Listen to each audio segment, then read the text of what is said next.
Narcissists are negative beings. They are negative entities who emit nothing but total darkness. And that's not even debatable anymore. It's a known truth because we, as survivors of narcissistic relationships, feel all of that in our bones. When you are involved with a narcissist, your projects, your work, your health, wealth, basically everything all start crumbling one by one. It feels like everything they touch somehow turns into ash. And that's not a coincidence. It's in their nature. It is who they are. It's not only the psychological manipulation they use, such as gaslighting, belittling, humiliation, and controlling in all ways. Those tactics harm you, but there is something even more destructive and darker happening. The narcissist sends you energetic attacks. Their presence, their gaze, and thoughts carry poison. One such thing they do is use evil eye. Evil eye is acknowledged in every culture, every tradition, and every faith. It's not some baseless superstition, it's a spiritual truth. And a narcissist's evil eye is the most dangerous kind of energy you will ever encounter because it damages and corrodes everything. When you are dealing with a narcissist, they're constantly feeling envy, hatred, and jealousy toward you. They cannot feel happiness because they're miserable. Whenever something good happens in your life, what do? They experience an inner rage and an uncontrollable desire to pull you down, and that's how they become so destructive. I'm Danish, a narcissistic abuse recovery professional. Today, I am going to explain 5 ways a narcissist casts the evil eye to destroy you. Let's get started with number 1. Eyeing your children or your loved ones with envy to contaminate the bond and harmony.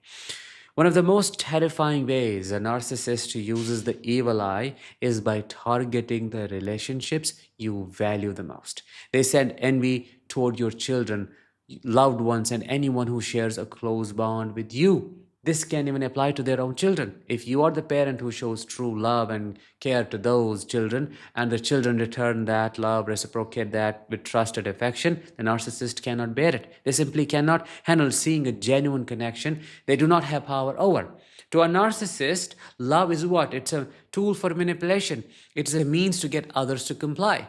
When they see true love, real affection, and an honest bond that they cannot corrupt, they feel unbearable hatred.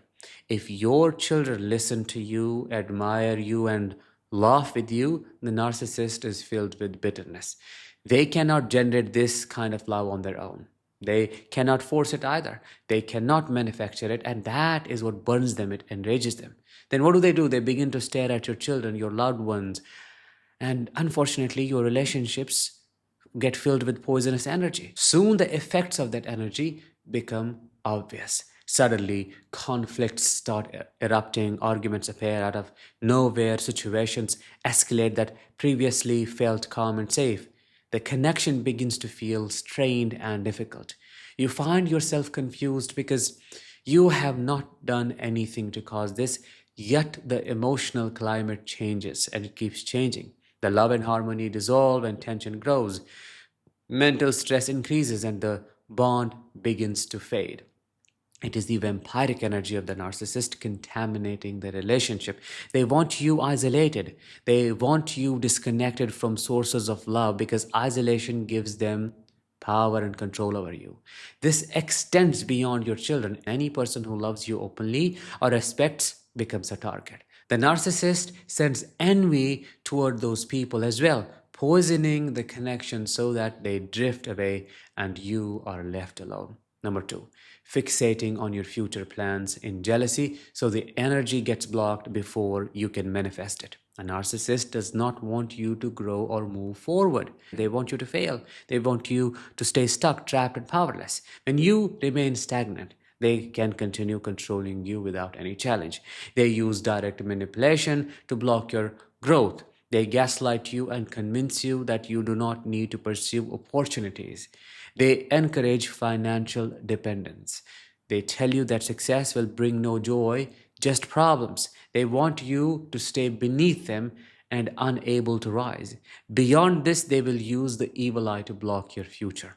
When an opportunity comes your way, such as a job, offer, a project, or a new idea, it threatens their fragile ego. If you succeed, they will feel small and irrelevant, and they cannot handle that. So what do? They fixate on your plans with a deep jealousy. They obsess over your potential success. This fixation carries dark energy that strikes your path. If you're spiritually vulnerable, this energy can block your progress. Suddenly, events spiral out of control. A prepared project fails. An interview you were ready for gets cancelled. A promising deal collapses.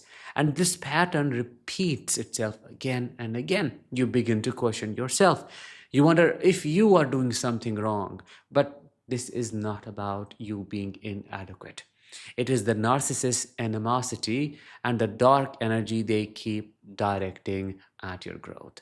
Being around this kind of dark energy always damages your ability to manifest. When a narcissist fixates on your future, they interfere with the energetic flow that brings opportunities to life. Without realizing it, they obstruct your path because they cannot tolerate your success at all. Number three, staring at your body or face with an envious energy that implants self hatred and insecurity. Have you ever caught the narcissist staring at you in a way that made your skin crawl?